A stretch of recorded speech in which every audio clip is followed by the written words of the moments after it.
Hi, everyone. This is Leslie Law, the host of Sandbox Radio. Thanks for downloading the podcast. This episode, Sandbox Radio in Nighttown, was recorded in front of a fabulous live audience in our first ever show at Town Hall, Seattle, on October 5th, 2015. It features a new story from guest Willie Weir and musical guests from Seattle Women's Chorus Sensible Shoes. Sandbox Radio is made possible by the generous financial support of listeners like you. Visit sandboxradio.org to find out how to help us keep making the show. Here we go with Sandbox Radio in Nighttown. Sandbox Radio will stay all day. In the backyard we'll play. Jump into our sandbox. We build castles and kings. Words become things. Good evening and welcome to Sandbox Radio!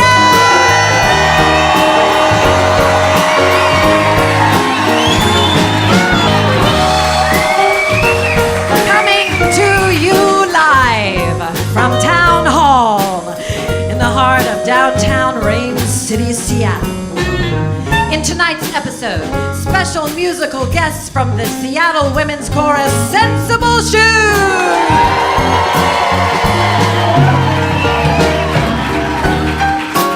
A brand new story from writer and NPR contributor Willie Weir!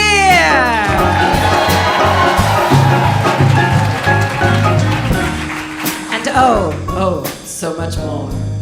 Plus, all your favorite Sandbox Radio players and music from the Sandbox Radio Orchestra, led by Jose Juicy Gonzales.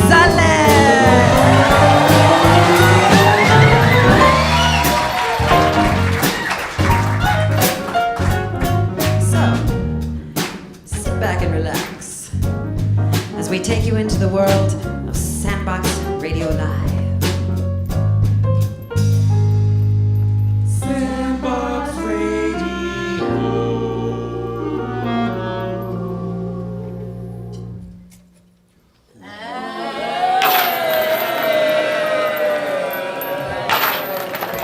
It's October, and time to think about frost on the pumpkins, hot apple cider, children dressed as hobos or a princess, and of course, the zombie apocalypse. Much of the time, we leave ourselves unprepared. Too much candy corn, not enough Snickers. Forgetting to add antifreeze to the family car, or the simple precaution of keeping a baseball bat or tire iron by the front door for brain whacking. We only need to look to films and TV to see the zombie population is on the rise. You see?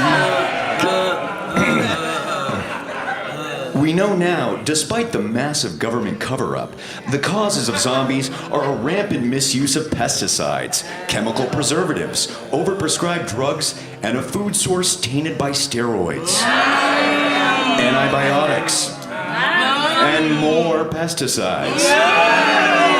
And don't get me started, biowarfare. Some may be asking, why the zombies spike in the fall? It's the elections and the politician zombies it brings. Fueled by a need for power, greed, and compulsion to hear oneself talk, every 4 years from June to November, the U.S. is thick with a political blight on humanity. We must be especially vigilant this year. The 2016 election is already in full swing. When giving candy, be prepared with plenty of the good stuff and a chainsaw at the ready. Oh my, don't you all look scary? Give money. Oh my, another politician. Make America great again.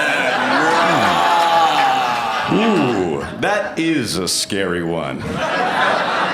We better head off that zombie horde with plenty of head removal tools at the ready, stashed discreetly, like this prepared mom. Here you go.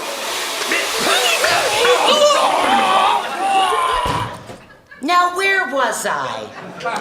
Who needs sugar-free? Oh, and are there any peanut allergies? I brought my All right, here we go. Halloween doesn't have to be really scary if we remember to keep our heads. This has not been a public service announcement by ZombieGeekWatch.org and the League of Women's Voters.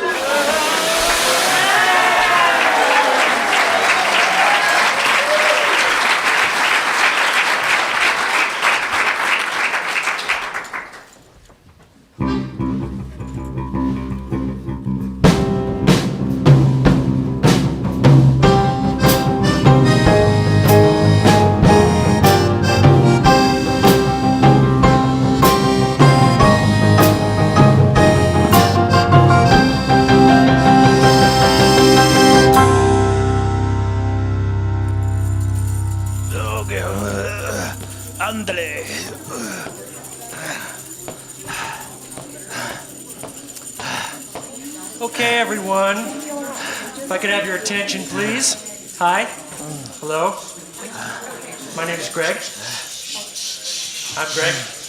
Thanks so much for coming. The temperatures outside tonight will kill you within 4 minutes, now that our atmosphere is blackened with ash and bone dust. So I know you didn't really have a choice, but I appreciate your attention. Not the End of the World by Wayne Rawley. First, let's give a big thank you to Carlos, who found the only building within 100 miles not reduced to a smoldering husk and powering this microphone with a bicycle-run generator. A big hand! Carlos, thanks for peddling. We'll try to get right down to business. No problem. Okay. Well, the world as we know it has ended. That sucked. Yes. Yes, it did. It totally sucked. But after decades of scorching her atmosphere, poisoning her oceans, and violently wrenching the last remaining resources from above and below her surface, our planet finally stopped providing hospitality to those who would ruin her. The resulting environmental cataclysm tore our fragile hold on civilization completely asunder. Our infrastrucures crumbled to powder almost immediately. Our meaningless technology was powerless to save us. 99.9999999999 blah blah blah, etc., percent of all human life on Earth is extinct. And it would appear that we, a relatively minute handful of 137 or so people, are all that are left to shriek and to shiver, clutching desperately to each other against the long, unending horror of the apocalypse. Excuse me? Yes, you have a question. In that 137, are you counting the mutant zombie vampire spider creatures? No, good question. That does not count the poor souls who were turned into mutant zombie vampire spider creatures by the genetically engineered super virus that ravaged the human race, and who are now roaming the hillsides like packs of shambling wild animals, attacking and devouring any living thing they can find. It didn't seem to make sense to count them, right? They don't really contribute to society or whatever, so... Hey, can we make sure those back doors are locked? On it. Thank you. Headshot, man. Okay, right.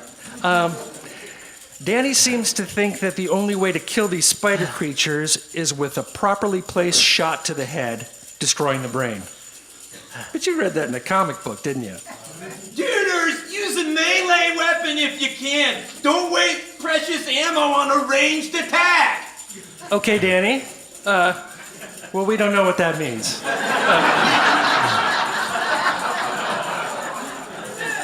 Johnson, is a headshot the only way to kill these creatures? We don't have any way of knowing that. Sorry, Danny. Headshot! Johnson, have you all met Johnson? He's our scientist. Oh, Johnson! Come on up! Hola! We're going to call him by his last name because he's our scientist.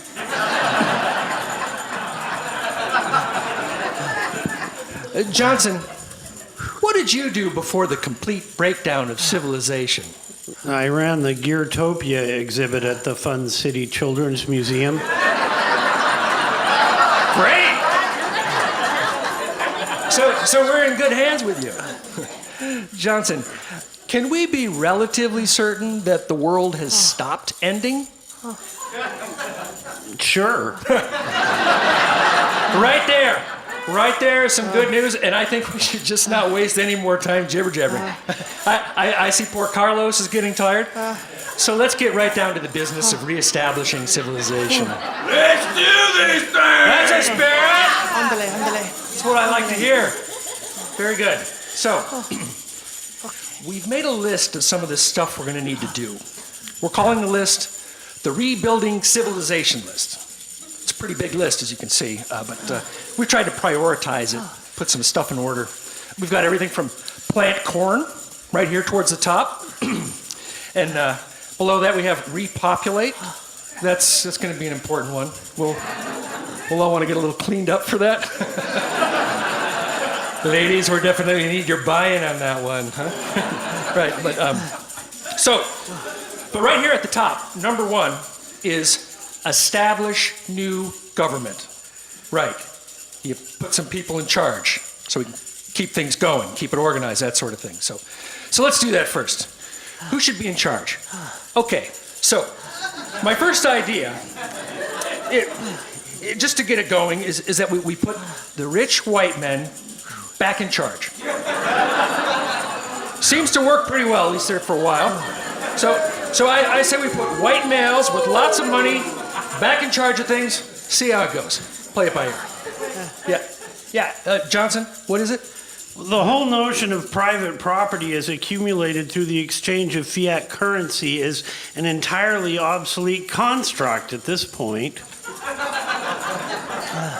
Okay. Well, I think what Johnson is saying, that there is no money.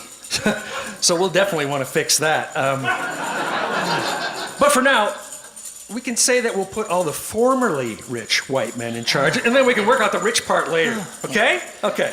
So, all those in favor of putting the formerly rich white men back in charge of things, say aye. The ayes have it! Moving on to number 2. Shelter. Okay. So it looks like we need to make some shelter, keep things dry, keep us warm during the winter, that sort of thing. Excuse me? Yes, I see another question in the back. Janet. Janice? Sorry, Janice. I'm still trying to remember the remainder of humanity's names. I'll get it. Promise. Janice, you have a question. Yes, I'm wondering if we can go back to the part about putting rich white men in charge. Which one? The first one, the one where you put the rich white men back in charge. The first one? Yes. Okay, well, we're on number 2 now. I know, but I think maybe we should revisit number 1. All right, Janet. Janice. We're trying to move forward here, so, I'm just thinking about poor Carlos here, but if you need to, I hope that winter doesn't come before we get the shelter bit worked out. Okay, let's see. Going back. Rewind. Okay, number 1. Put formerly rich white men back in charge. Passed with an aye vote. Okay, what's the problem? Greg, I'm not sure that's the best idea. Okay. Well, you might be alone on that one. Oh, I'm not actually. No. Other people feel this way? Well, weird. Maybe we should talk about this. Yes, I think we should. I'm coming up there. Okay. I'll be honest. I'm feeling attacked right now. We know. We're sorry. We're really not trying to... It seems like you are, Janice. It seems like you are trying to. We're not. We just think we want to go in another direction. Okay, look, you know what? Let's not. We're grown-ups here. We just survived the apocalypse. Everything we've ever known has been torn from under our bleeding grasp. So let's just say it. Who do you think would do a better job? Cats? David.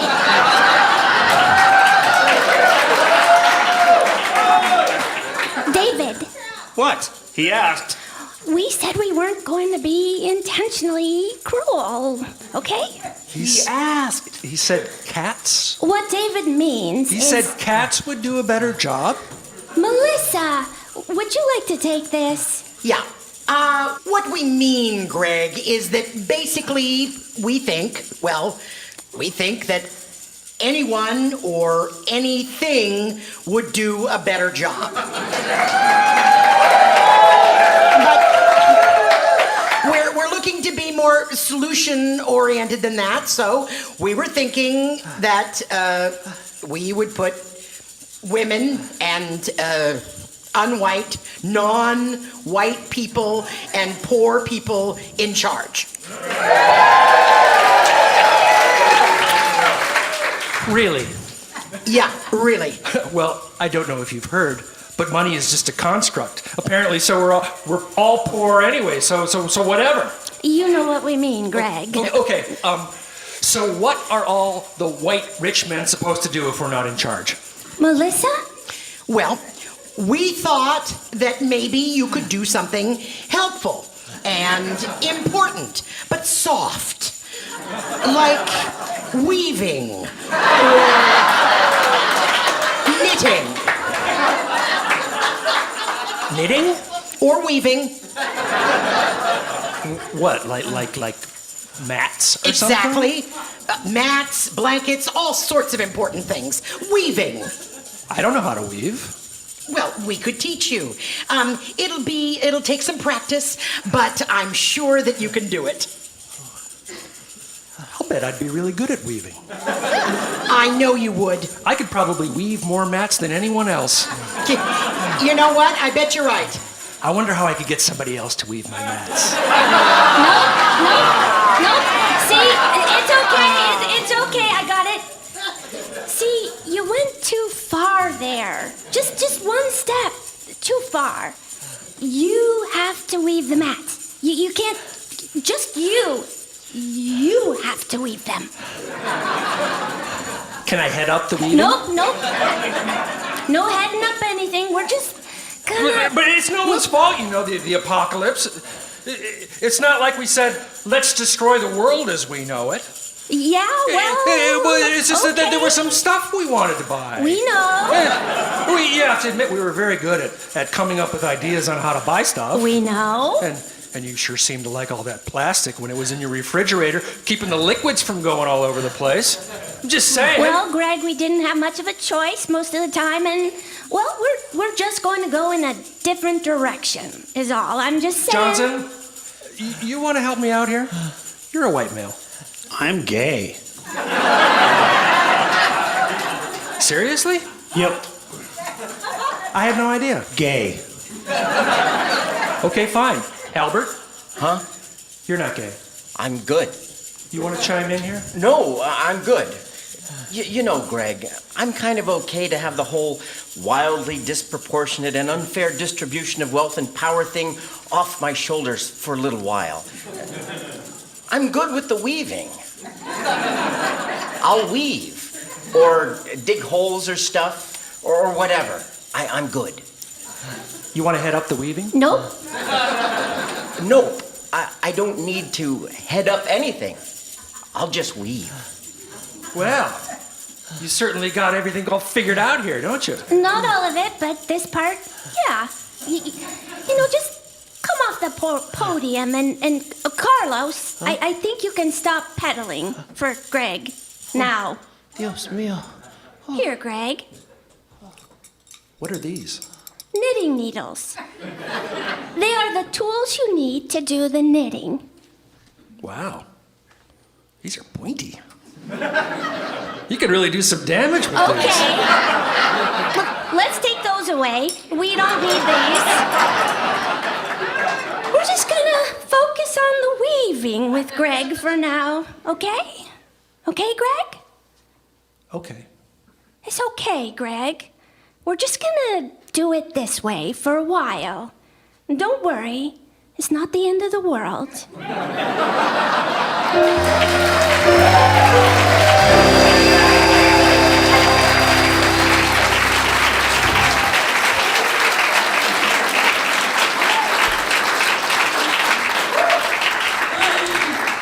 Wayne Rawley, ladies and gentlemen, in the house. Wayne. Fantastic. Fantastic. My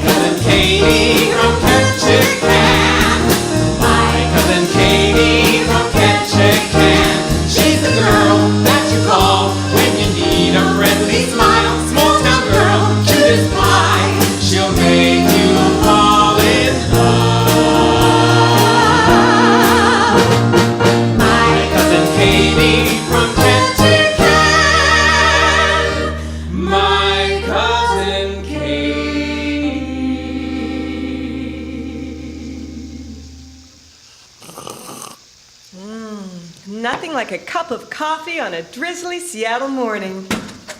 Knock, knock. Marco! Good morning. Hey there, Tiger.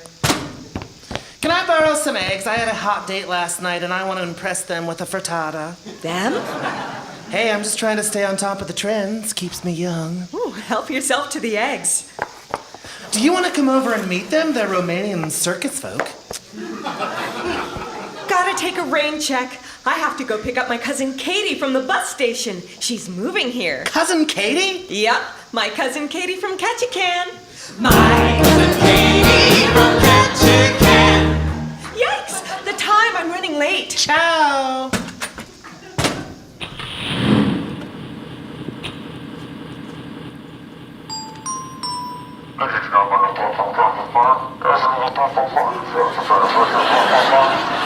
What? Where is everybody? Excuse me, sir? Yes, ma'am. The bus 64. The Midnight Sun Express from Alaska? Yeah, is it late? On the contrary, early. A lady went into labor around Bellingham. The driver did 90 to get her here. That bus came half an hour ago. Oh no! How am I gonna find my cousin Katie? Katie from Ketchikan? What? Yes! You know her? Why, she saved the day. She delivered the baby. There she is. Cousin Katie! My cousin Katie from Ketchikan. Oh, Lena, look at me. Small town girl taking a big city by a storm. Heard you had an eventful trip. You saved the day. Oh, pshaw. Once you've delivered a caribou calf, a human baby is a piece of cake. Just reach in, grab on, and twist it out. I'm sorry I wasn't here to meet you. Oh, don't worry, I was fine. I'll admit I was a little apprehensive at first. My grandma Shirley took a Greyhound to Kansas City in 1945, and she said the bus station was crawling with whoremongers. What? Those that monger the whores. They wait for innocent girls like me, and then with flirtation and sweet alcoholic beverages, they lure them into white slavery. Unless the girl is black, then it's black slavery. But this place is pimp-free as far as the eye can see. Glad to hear it. Except maybe for that guy over there by the vending machines. He looks a little dicey. Katie, I was gonna take you over to the Chihuly. Great! I love Mexican food!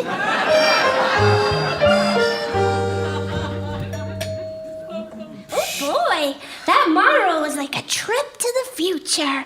You look a little pale. Sorry, ticket price for the Garden of Glass was a bit of a shocker. Oh, look at all those glass things.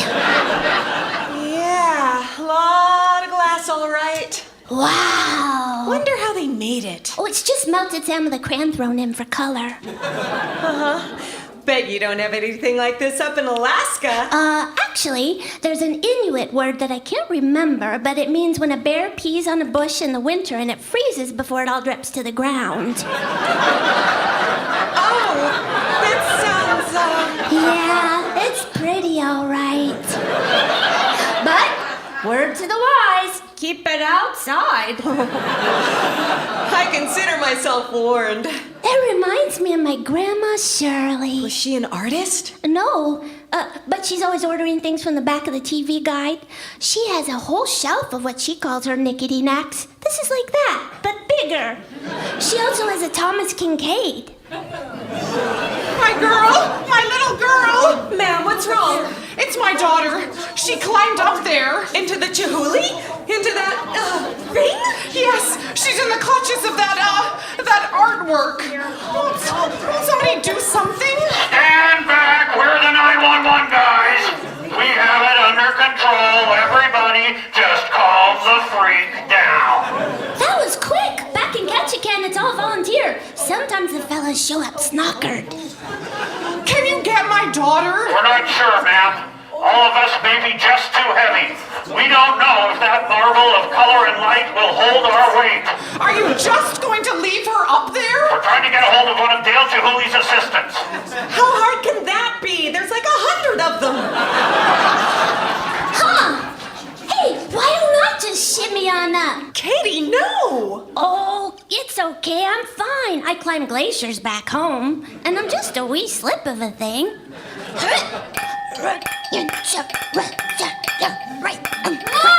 That brave young woman is climbing that glob of glass!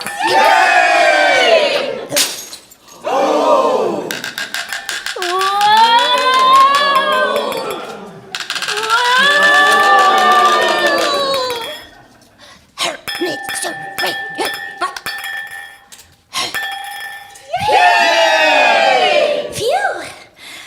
Hey, little girl. Hi. I'm Katie from Catch Again. My cousin Katie from Catch Again. I'm Alice.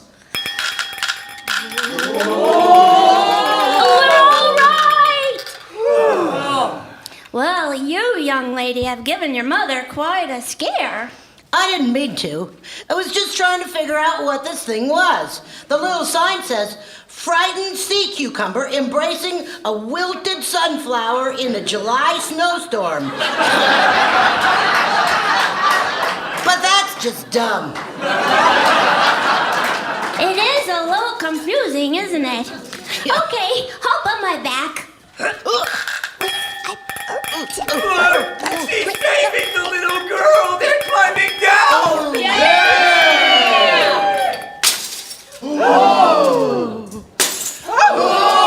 Everyone, stand back! The whole damn thing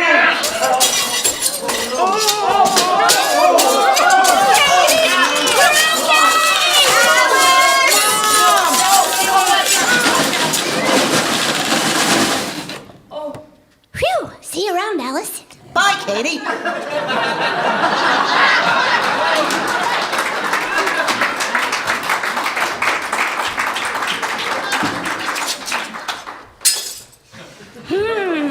Maybe we should get out of here. I don't know how these people are gonna feel about my busting up this Chipotle. Listen, they're cheering you. You're a hero. Listen closer. Break more glass! Break more glass! Break more glass! Break more glass! Seattle has kind of a complicated relationship with the master of glass. What do you say we head back to my place for some cocoa? It's a plan. Quite a day you've had. Bingo. Do you like Seattle, Katie? Nope. No. Nope, I don't like Seattle. I love it! You know what one of my favorite things is? What? Lake Union. Yeah, there's some beautiful views of it from Queen Anne and Capitol Hill. I love that Lake Union looks like a uterus.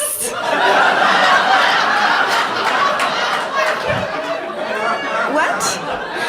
Well, it's U-shaped with those two canals where the fallopian tubes would be. Oh, Katie. Well, I gotta get me some shut-eye. Tomorrow I gotta find a job. Good night, Lena. Good night, Cousin Katie. My cousin Katie from Catch Again. Next time on Cousin Katie. Lena, I got me a new job. Katie, that's fantastic. Where? I'm at the Bone and Basket Natural History Museum. How was your first day?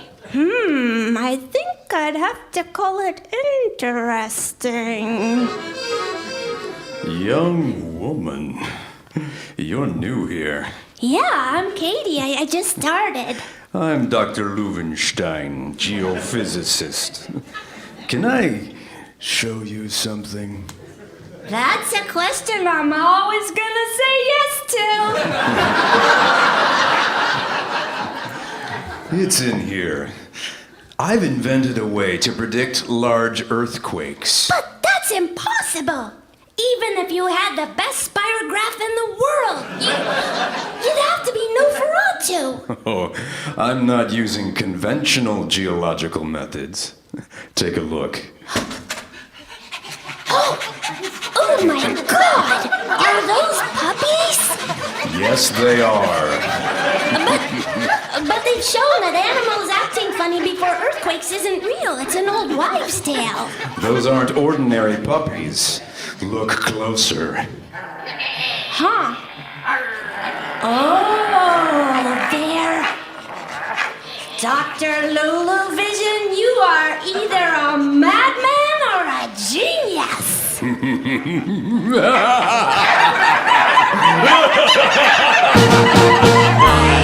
Katie from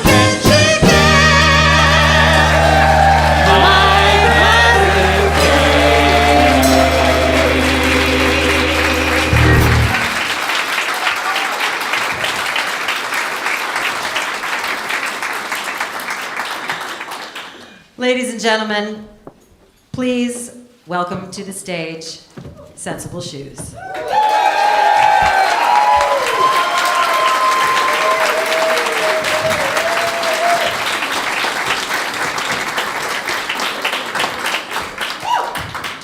I hold your hand in mine, dear.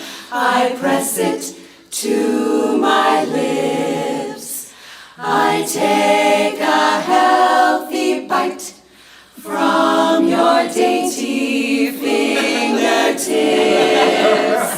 My joy would be complete, dear, if only you were here.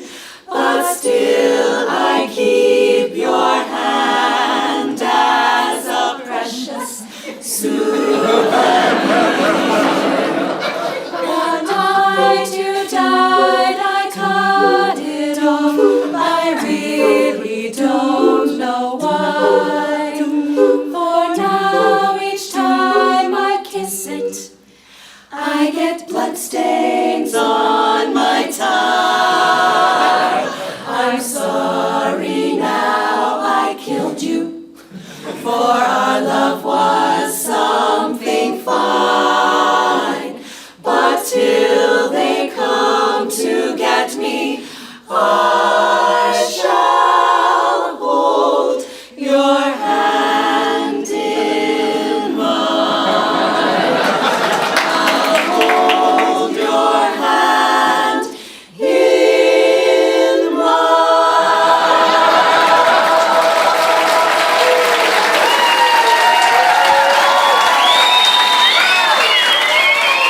Sensible Shoes from the Seattle Women's Chorus. Thank you, ladies.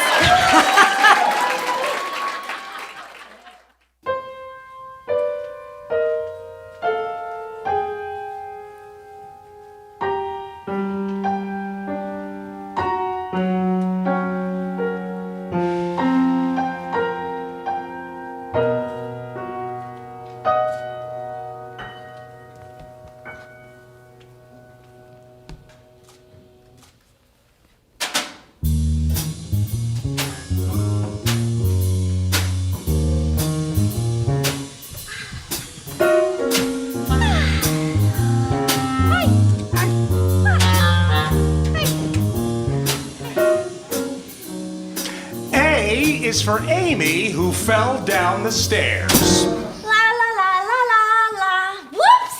Oh, oh, oh, oh. B is for Basil, assaulted by bears. Hello in there, Teddy. C is for Clara, who wasted away. D is for Desmond, thrown out of a sleigh. Whee!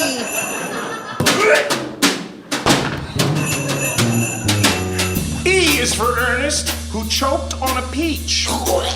F is for Fanny, sucked dry by a leech. G is for George, smothered under a rug.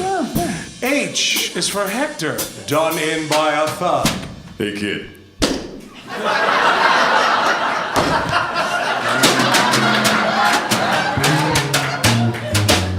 I is for Ida, who drowned in a lake.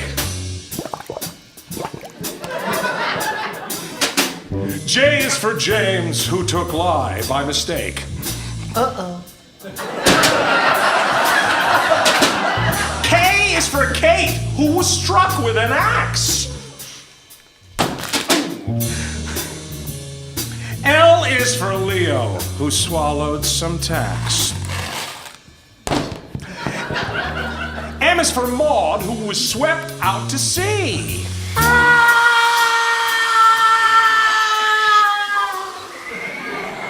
N is for Neville, who died of ennui. Meh.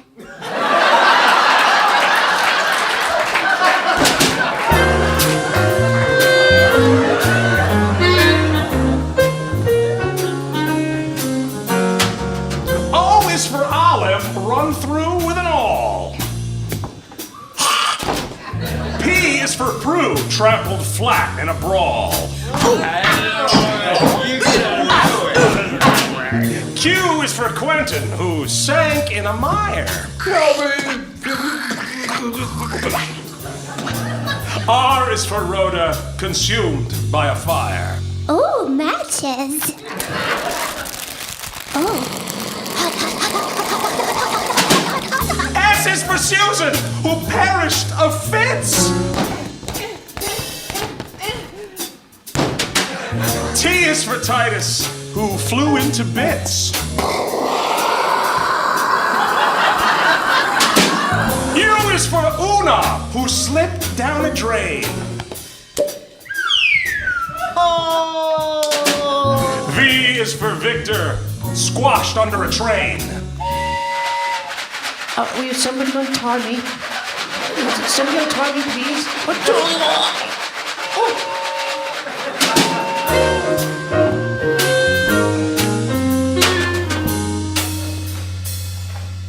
W is for Winnie, embedded in ice. X is for Xerxes, devoured by mice.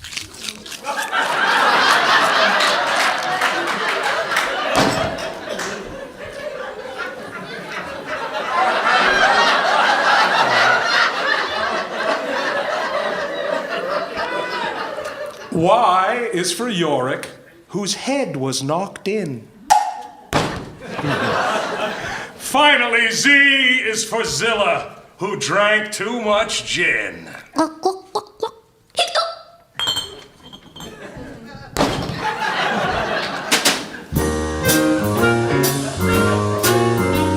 This alphabetical allegory was brought to you by Edward Gorey and the Gashlycrumb Tinies!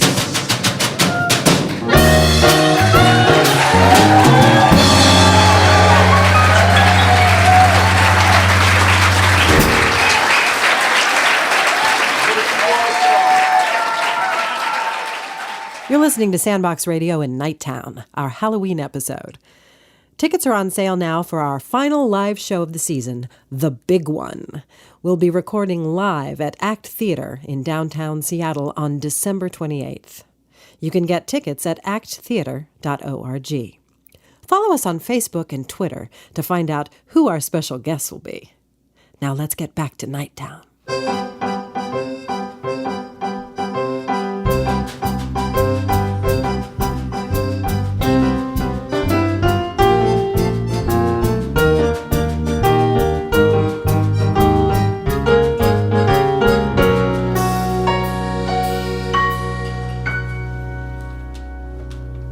Unscheduled Landing by Scot, Augustson.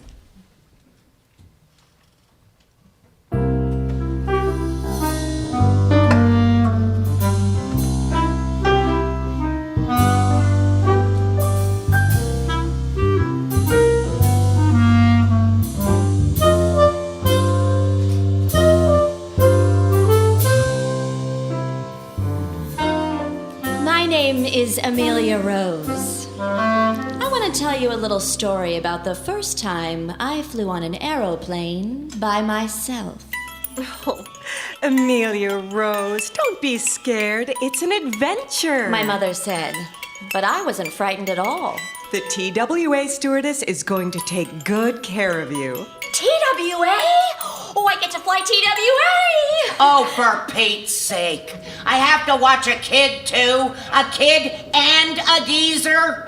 Oh, on the same flight? A juvenile and a senile? Oh, that's my luck. Look, Emmy. Amelia Rose. Look, kid.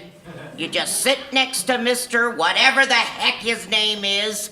If the oxygen masks drop and you can't reach one, oh, just breathe a little deeper than normal. A senile and juvenile. Have you ever flown before? No, sir. I used to fly to the moon all the time. Really? Yes, out in the gazebo on rainy nights, your mother and I would go out there. In the gazebo, we played the Kaiser and the Dachshund. I don't know what a gazebo is. It's like a little, well, no, it's more like a nautilus shell made of jam. Oh, no, I'm thinking of a gazebo. Oh, I think we're landing. So soon? I made absolutely sure it's a non-stop flight so you won't get lost. When the plane lands, get off and look for Grandma. The plane's landed. It was nice to sit next to you. You take good care, Princess. The devil hates an honest man.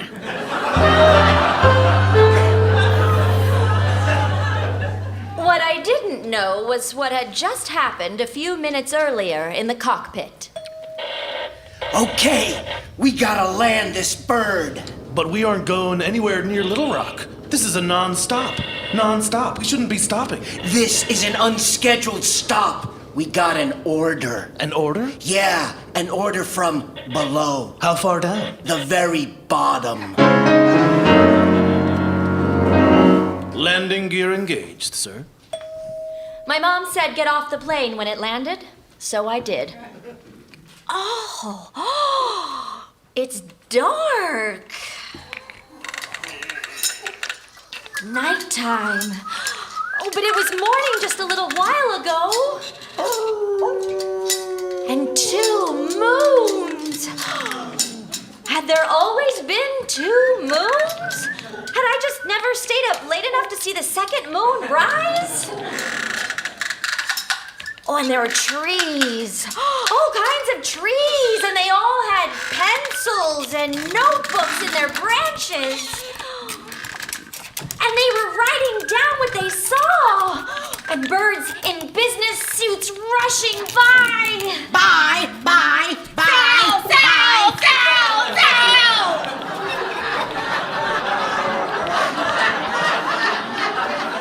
Excuse me, little girl. Me? You are a little human girl person, yes? Yes? And you're a snake? You don't seem in the right place. No, I don't think so. Where are we?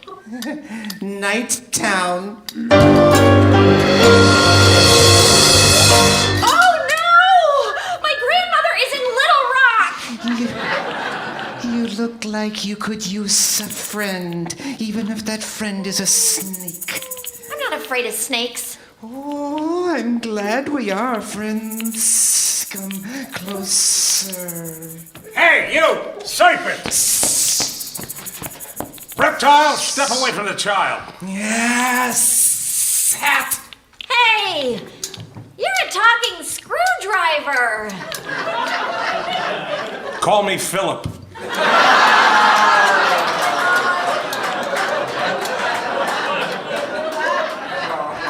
Philip said. All right, you can call me Phil. That snake's not your friend. He just wants your hands. It's true. I was to be a secretary and take dictation. But I need fingers to type. Hey! Leave my fingers alone! All right, you scram. Beat it. Beat it. Blow. Thank you. My name is Amelia Rose. Look, kid, a human ain't safe here on these dark streets. Everyone wants a piece of you. I'll be honest, I covet your skin. What would a screwdriver do with skin? I would invite folks to caress me.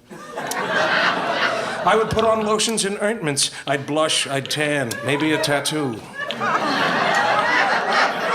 I just want to see my grandmother! If you make it through till morning, you'll be all right. How long until morning? Forever. It's always night here in Nighttown. See what I mean? Oh! Well, look, rumor has it that there is sunlight stashed somewhere here in Night City. You find that, it's your ticket home. Goodbye, darkness. Hello, Grandma. I gotta find that sunlight. But how? Hey, I got an idea. Hey, Sammy. Amelia Rose, this here is Sammy the Swan. She could get a job working for Lottie. Who's Lottie? Lottie is a manatee and was one swell singer. She works over at the Tin Marimba nightclub. But listen close, she's real self-conscious about her weight. Oh, is she a big girl? No, just the opposite. She's thin. Yeah, she's a skinny manatee. A slender sea cow. Still, she's quite the chanteuse. What would my job be? Well, every night she finishes her act and goes to her dressing room and... Oh, this is it. I can't take it anymore. Tonight is the night I end this life, this pitiful life. Your job is to talk her out of suicide. Give her a little hope. Don't worry, you'll be great. Okay. Now, how do I find the Tin Marimba? There's a saying around here. You don't find the Tin Marimba. The Tin Marimba finds you. That's right, Sammy. Good luck, kid. And so I got a job working for Lottie, the sad, svelte manatee.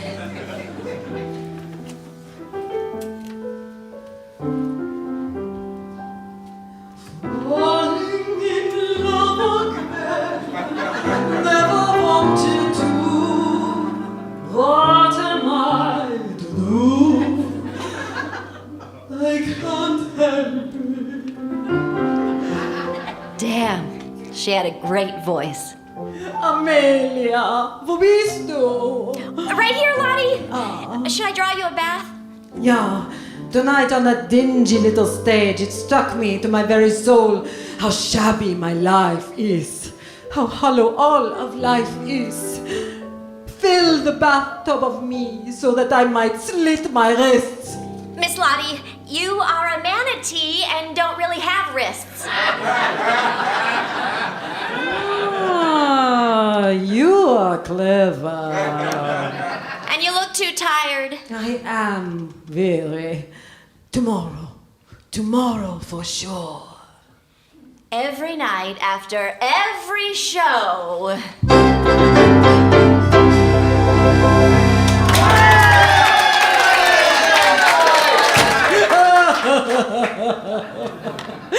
That was beyond horrible.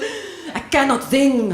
What came out of my throat was the noise of a junkyard dog and an alley cat making the desperate sex in the hospital for the deranged.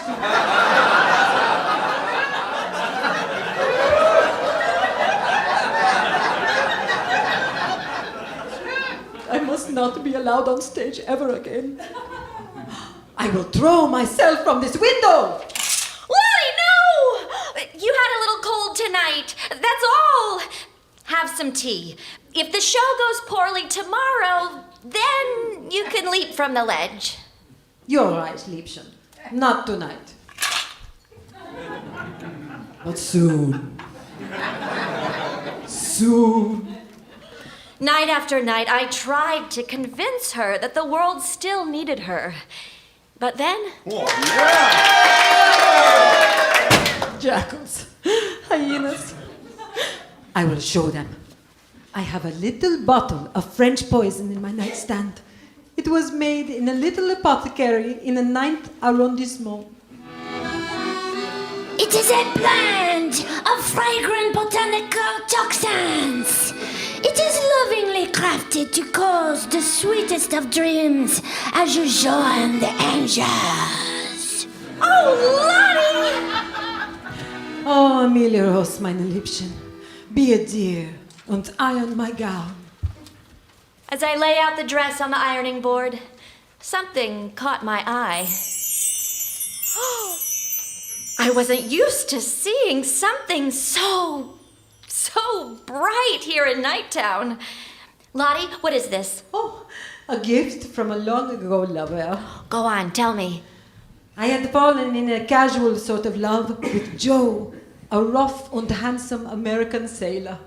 Lottie, come here and kiss me. I want your lips on mine. I don't really have lips, I'm a manatee. Oh, shut up and kiss me with your cheek flaps.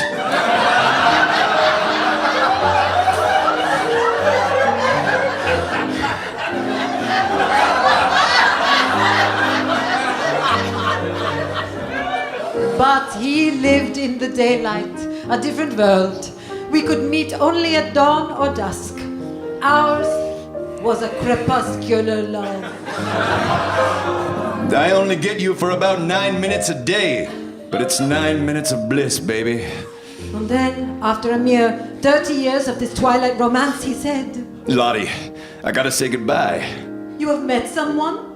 A daytime girl?" No, I have the cancer. I'm going away.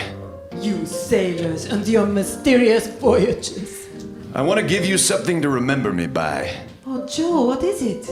It's a little ray of sunlight. I've tied it up in a little knot. We sailors know our knots. Yes, Joe, you do. And he was gone. I keep it close to my heart, although it hurts my eyes to look at it. What a sad, beautiful tale. Tell me, would you ever give that sunlight to someone if they really needed it? If it would save them? Oh, no. As long as I live, I will keep this and cherish it. As long as I live. Live.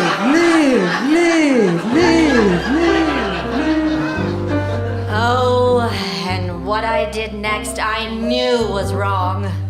I could hear the old man from the plane say, "The devil hates an honest man." Lottie, I've been thinking.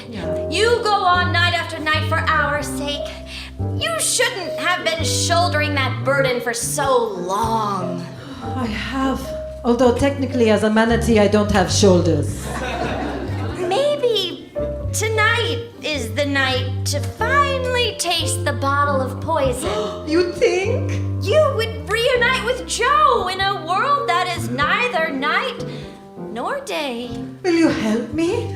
I want to look my best.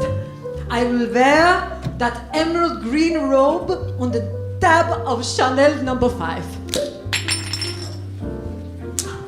After Lottie drank the poison, I sat by the bed and listened as her breath grew heavy and then stopped. And then I took the little bit of sunshine which she had been clutching in her flipper and... Oh, no, girl! What have you done? Phil! Sammy! I got the little bit of sunlight! I can go home! Don't you get it? The sunlight was a metaphor. Yes, you caring for Lottie, helping her through her endless night. You were the sunlight. Just a little bit longer and you would have been able to go home. Oh, no! What am I going to do now? Say, can you sing? A little. Well, the Tin Marimba needs a new chanteuse. And you are looking for a job.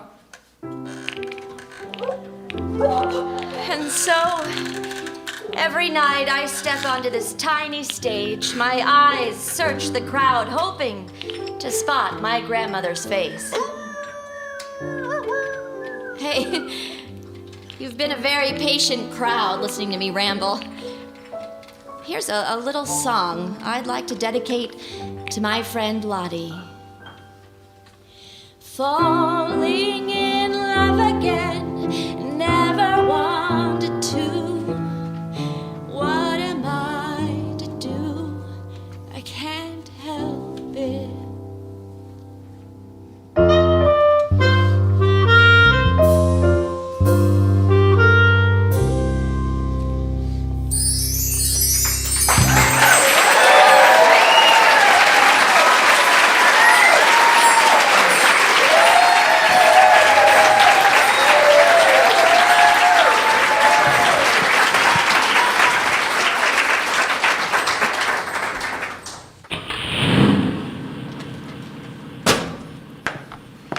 Real change! Real change!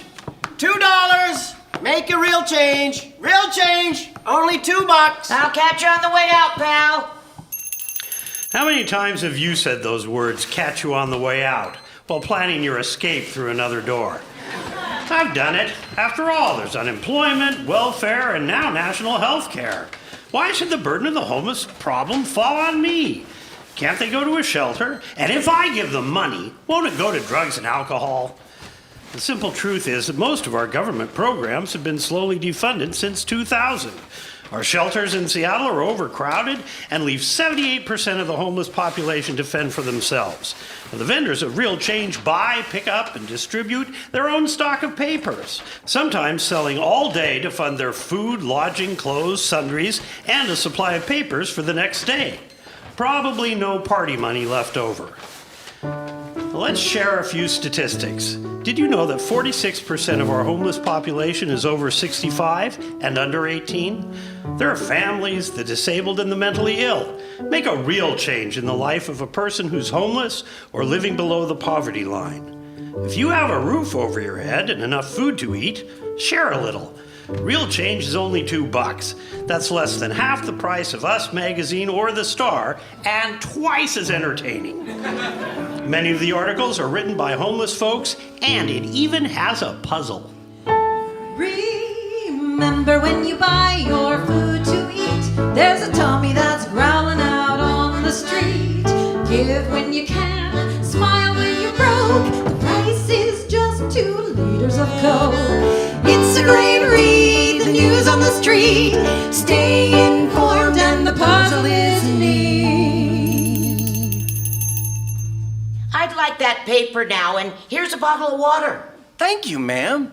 Real change. Real change. So, when you leave the market with a tasty treat, remember the person who can't afford to meet. Give when you can, smile when you're broke. The price is just 2 liters of Coke. Real change.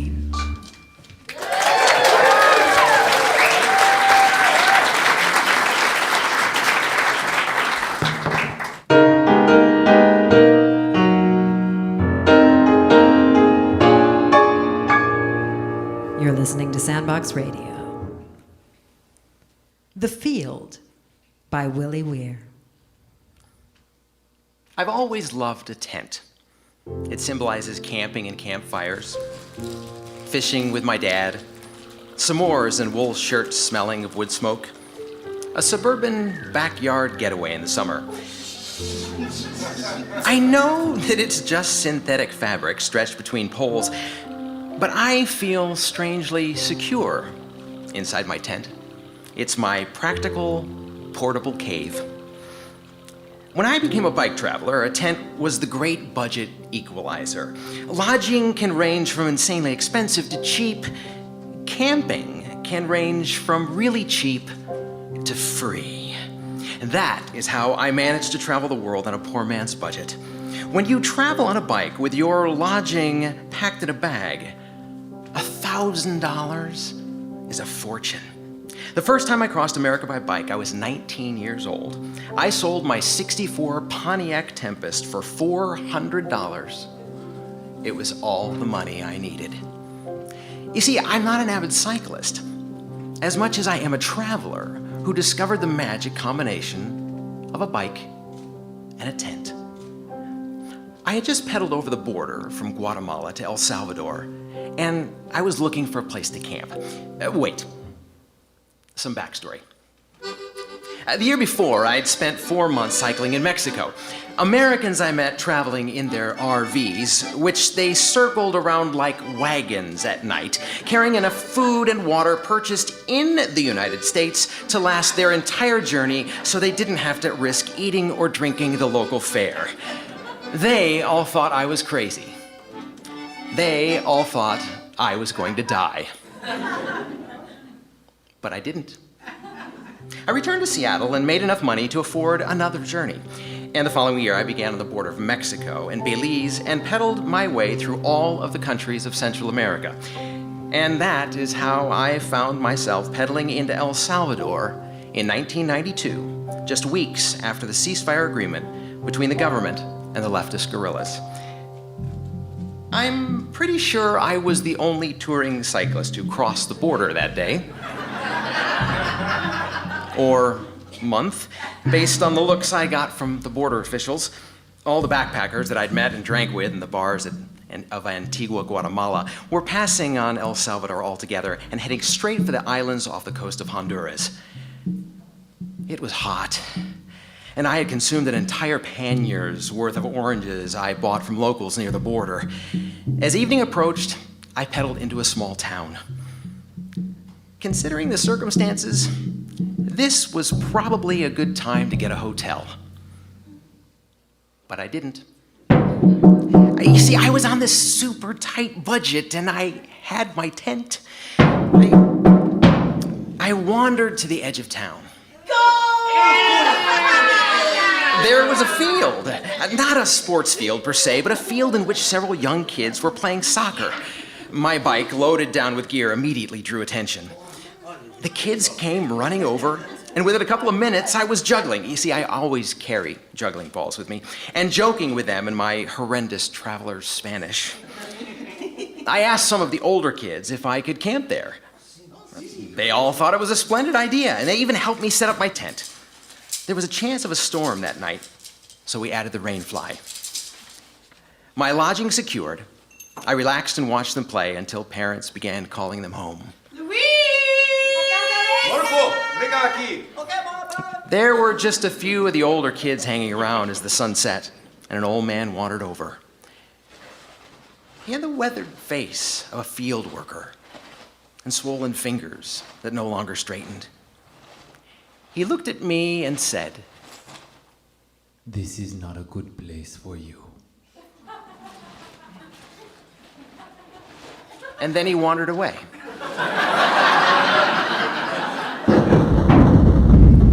Not a good place for me. What did he mean? I mean, why did he wait until sunset to mosey over and drop this bit of advice on me? Yeah, whatever. Well, just in case, I brought all my gear inside my tent and then locked my bike to one of the poles. Darkness comes quickly at this latitude. So does sleep.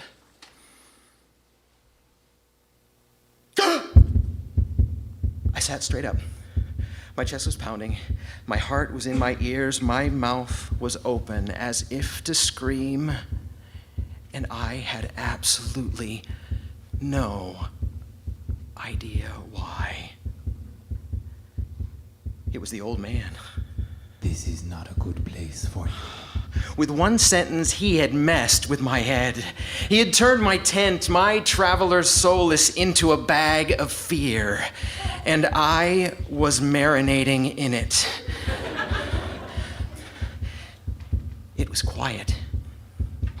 No wind, no crickets. Just my heart pounding. Willie, relax. Breathe.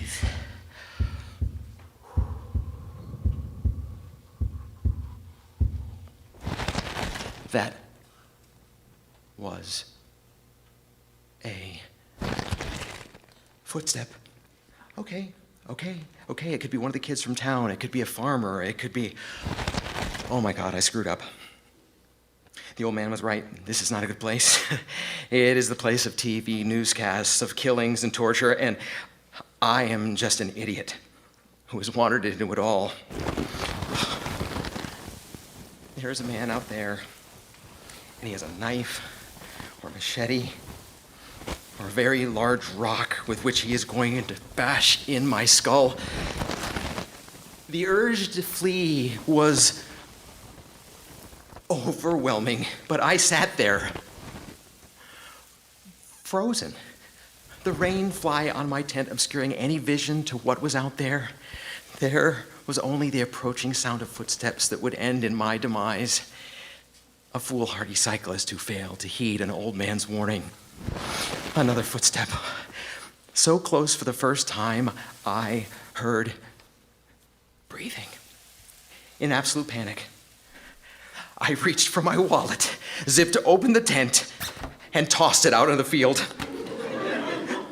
Please, please don't hurt me. Please don't hurt me. I faced my would-be attacker. The local donkey ignored my wallet. Stared at me for a few seconds, then munched on a clump of grass next to my tent.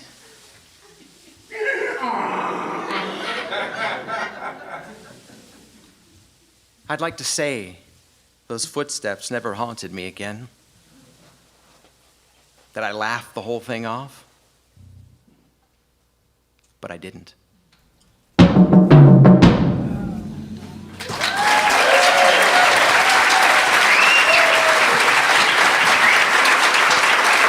Willie Weir, ladies and gentlemen.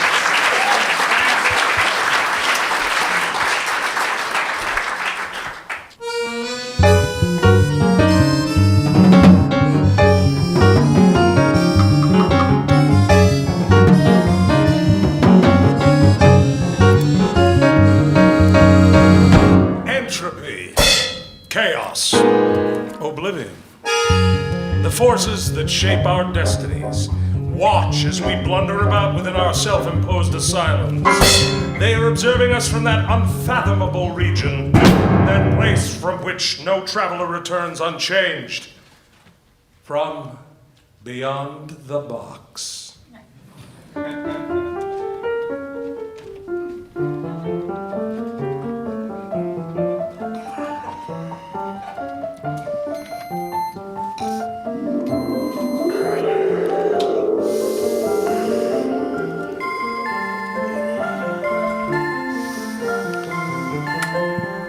Good morning, Adam and Jen.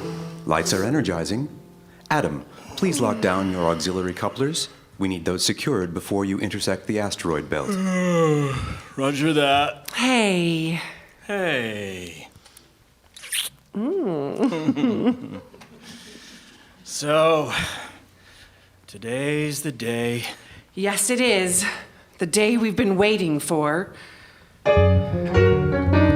Imagine a space capsule hurtling towards a distant outpost. Inside are two people, a postmodern Adam and Eve, if you will, who carry not only food, oxygen, and supplies, but also their own baggage. Baggage one can rarely shed. The baggage of the heart. Tonight's episode, Midnight Medea, by Elizabeth Heffron.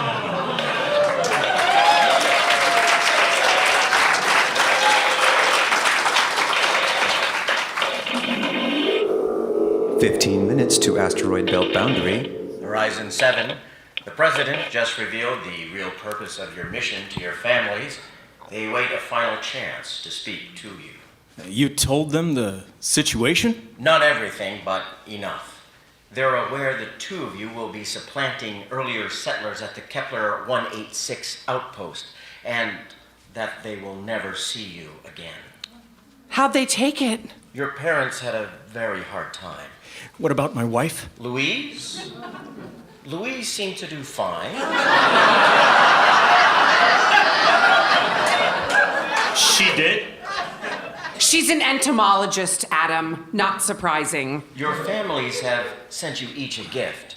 They were told it was to celebrate the midpoint of your journey. Now, obviously, it takes on deeper meaning as a final token for your sacrifice. They're being uploaded now. Wow, they're even wrapped. Oh, What is it? my childhood locket with a picture of my family. Aww. So what'd she send you? Wow, Adam, scarves. And a card for Adam and Jen to keep you comfortable on the long journey home. Hand crocheted with South Indian silk. Love, Louise. How lovely. This is weird. Why? Louise never crochets. Jen, your family is ready to say goodbye on the private line in the lab. Adam, I can patch Louise through to you now. I'll see you in a minute, baby. Do you think she suspects? I don't think so. Mwah. Stay strong. You too. Okay, I'm ready to talk to my wife. I'm patching her through. Louise? Honey, are you there? Yes, I am, Adam. So, the president informed you about our actual mission? Yes, she did. Honey, I'm sorry. I couldn't tell you myself. She was very kind, actually, the president. She took great pains to say that if there were any way to have informed us earlier, they would have. What's the matter? What's the matter, Adam? Take a guess. Please, can we just be pleasant for our last few moments? And you, with a son on the way. No, you're right, Adam. What? We need to keep our heads for this. Wait, what did you? You heard me. I'm carrying your son. I'm carrying your son. That's a lie. Why didn't you... Tell you? It was going to be a surprise, dear. Real-time communication blackout in 5. Surprise! You can't conceive, Louise. So we were told, but the doctors were wrong. 3. Louise, this is crazy. 1. You had a big secret to carry around. Turns out I had one too. Enjoy those scarves, darling. Louise, wait. I need to tell you. Communication blackout. Shit! Louise! Louise! So, how'd it go? She's pregnant. What?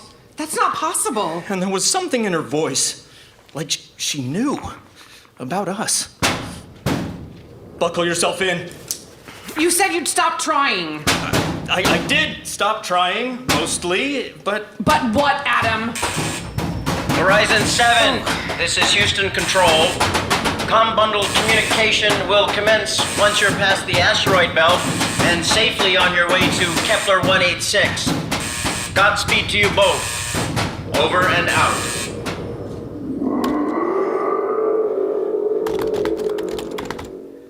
Outgoing communication bundle.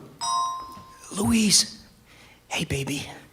The last time we spoke in real time, I wanted to confess something. I thought I'd fallen in love with Jen. I know I'm a heel. When I took this mission, well, our marriage seemed hopeless. But now, maybe absence really does make the heart grow fonder. And our son, a miracle. I haven't received any comm bundles from you yet. I know there's a lag time, so maybe you've already written. I love you, Louise. I love all your crazy emotional ups and downs. I miss them. Adam. P.S. Thanks again for the scarves. We wear them every day. Good morning. Lights are energizing. No, I don't want to wake up. Adam? Whoa, what was that? What? I think something just crawled out of my suit. Your suit? Something, I don't know, I felt... What? It just darted behind the navigation console. I didn't see anything. Well, it's gone now, it's... Okay, I'm up. Very funny. No, really, something black just scurried behind that console. Okay, lady. God, there's another one. Where? Over there, behind the trash compactor. Jen. Look!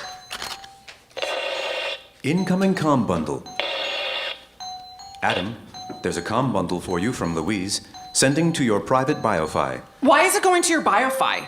Why can't I hear it too? It's from my wife, Jen. I thought I was your wife now. You are, but... No secrets. Remember, Adam? That was our promise. Okay, I'll put it on speaker.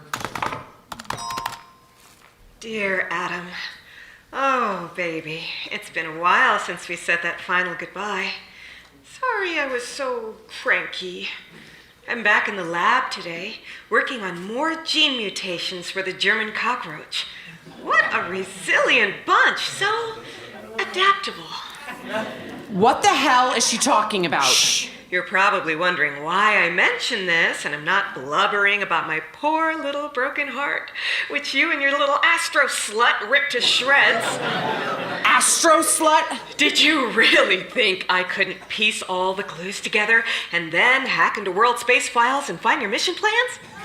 As soon as it all became clear, I started crocheting. Oh, shit. Oh, yes. Those are lovely scarves, aren't they? And it's the triangular nature of South Indian silk that makes it the perfect incubator for modified German cockroach eggs. Oh my God. Louise, you didn't. Adam? Have you seen any yet? They should be hatching any minute. Once they reach maturity, they will swarm and multiply into the thousands. And do you know what they do when they're about to bite? They let out a little hiss, like... Take your scarf off! Sleep well, the both of you. Smooches, Louise. P.S. I lied about the pregnancy. No baby. Sorry, Poopsie. Oh my God! Jen, relax. Relax! I told you I saw something. It crawled out of my suit. What are you doing? Don't take it off. They're in my... Oh my God. Jen, your suit is your only protection against cosmic radiation. Leave me alone. Don't touch me. You can't take it off. What's that? It's coming out of your... What the hell? It's a cockroach, Adam. It just came out of your headset. Jesus! We've got to eject. We can't friggin' eject. Oh my God. Oh my God. What do we do? Jen, just calm down. What was that? Ouch! Hey! The sucker just bit me. No! Oh, please! No!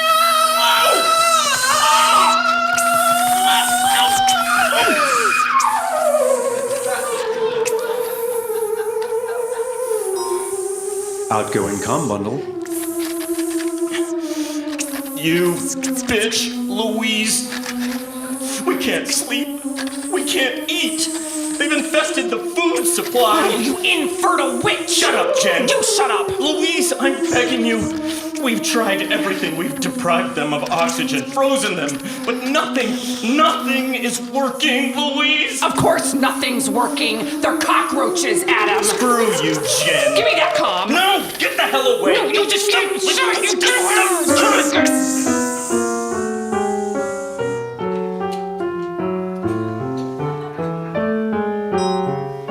Incoming comm bundle. Adam. Oh my God, Adam, I just received your first comm bundle. You do love me. I'm so sorry about the cockroaches.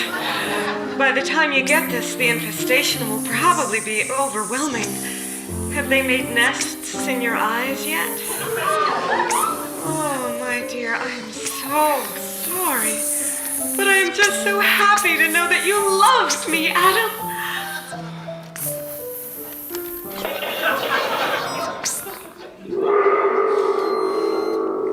Adam, Yeah? can you still see out of your left eye? No, not anymore. It's weird, huh? Being blind in space. Yeah.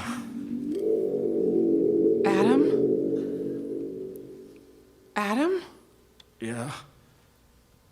Do you think they will make it all the way to Kepler 186? The cockroaches? Yeah. I don't know. They'll have our carcasses to munch on for quite a while. So, yeah, probably. Jen, it's okay. Where's your hand, baby? Give me your hand. Outgoing comm bundle. Louise, I've got you, you freak. You're in prison by now, and you're probably curious why those prison officials implanted biophies in both your temples. They did this at my request. They've agreed to leave our comm bundles on open feed until the spacecraft self-destructs. It will be playing the amplified audio of our last moments over and over in your skull until you die. Happy now, you revenge-addicted harpy? you will never escape us. We are a part of you forever. So suck it.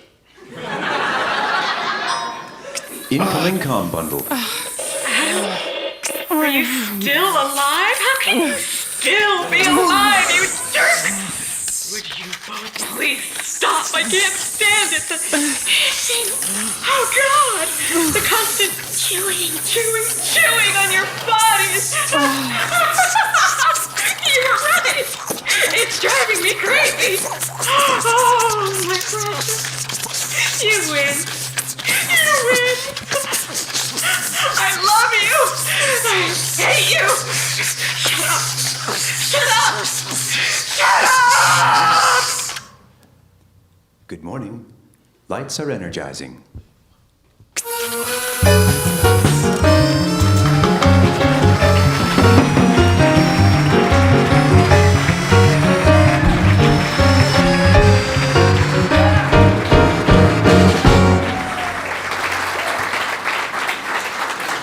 Elizabeth Heffron also in the house.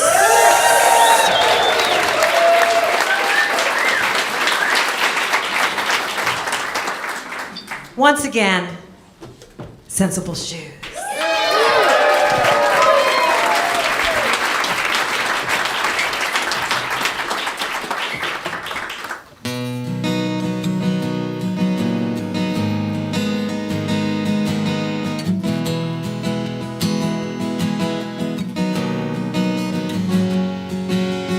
Love of mine, someday you will die, but I'll be close behind.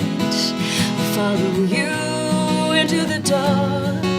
No blinding light, tunnels to gates of white. Just our hands clasped so tight, waiting for the hint of a spark.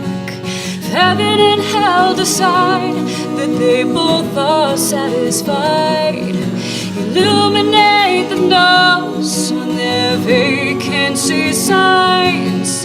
If there's no one beside you when your soul embarks, then I'll follow you into the dark.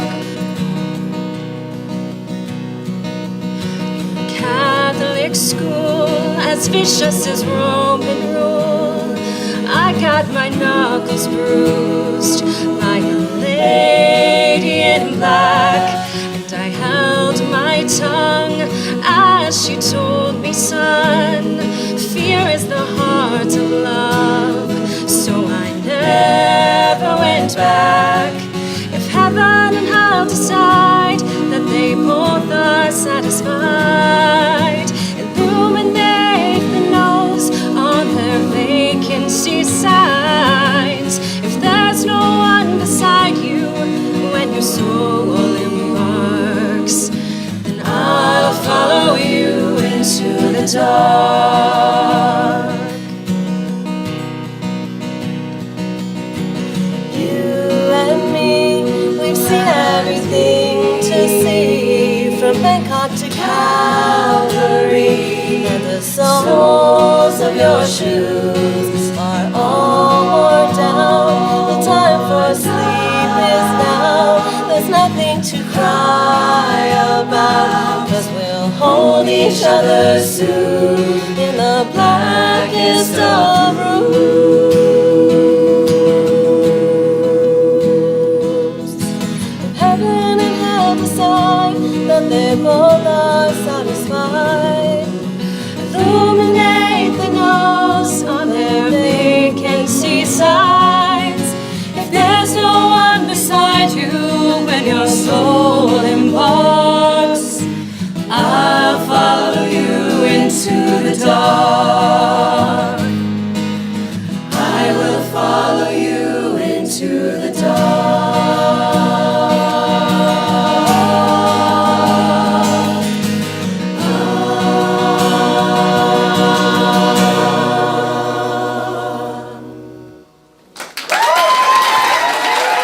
Yeah, come on now.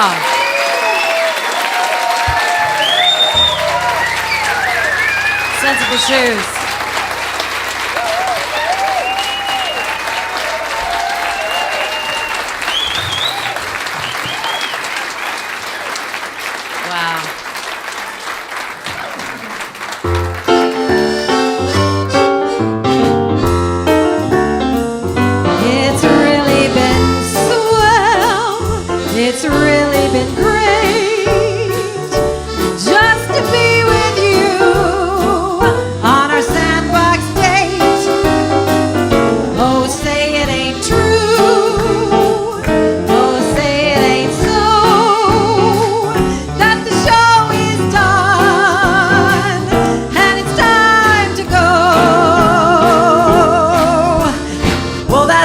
show for tonight.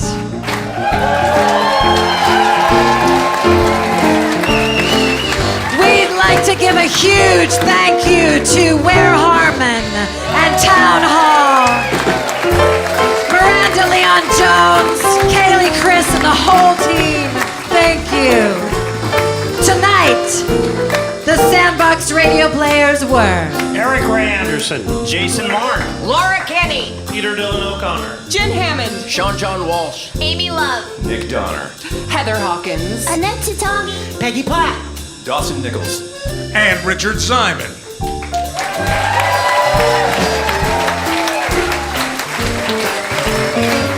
And give it up for our very special guest tonight, Willie Weir. And from the Seattle Women's Chorus, the amazing Sensible Shoes. And of course, the Sandbox Radio Orchestra, led by Jose Juicy Gonzales on the piano, Dan Tierney on drums, Dave Pascal on the bass, and Rob Whitmer on every other damn thing you can think of. Tonight's show was written by Scot, Augustson, Edward Gorey, Elizabeth Heffron, Peggy Platt, and Wayne Rawley. Our stage managers, bless them, were Lizzie Burton and Susie Butler. Production assistant Teresa Micheletti. And the show was mixed by Luke Kerwald and recorded by Christopher Stewart. And I'm your host for Sandbox Radio, Leslie Law.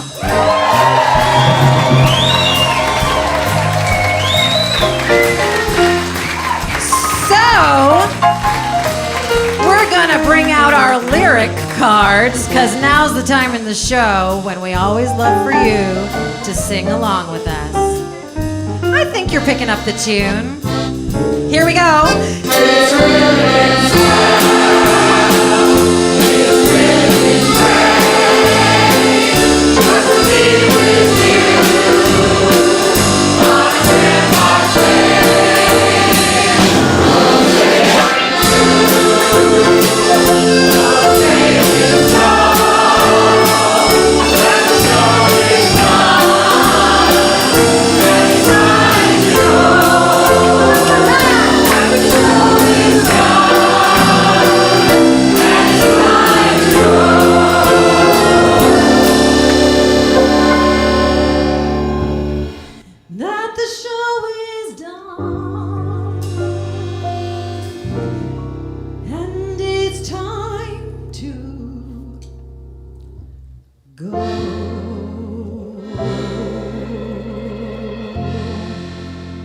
Good night, everybody.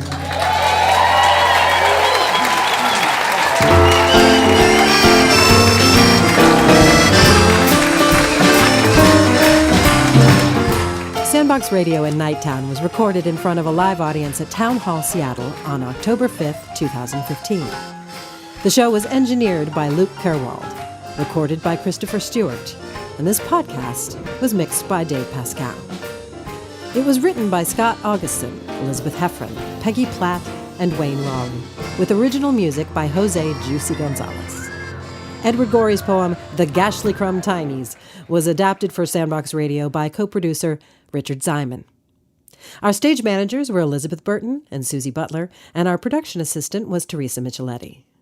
Learn more about Sensible Shoes and the Seattle Women's Chorus at flyinghouse.org. And keep up with Willie Weir at willieweir.com. That's WILLIEWEIR.com. Wherever you found this podcast, leave a comment or review, would you? Help other listeners find us. And if you can, help us keep producing the show by making a donation. Find out how at sandboxradio.org. See you on December 28th for The Big One. And thanks for listening.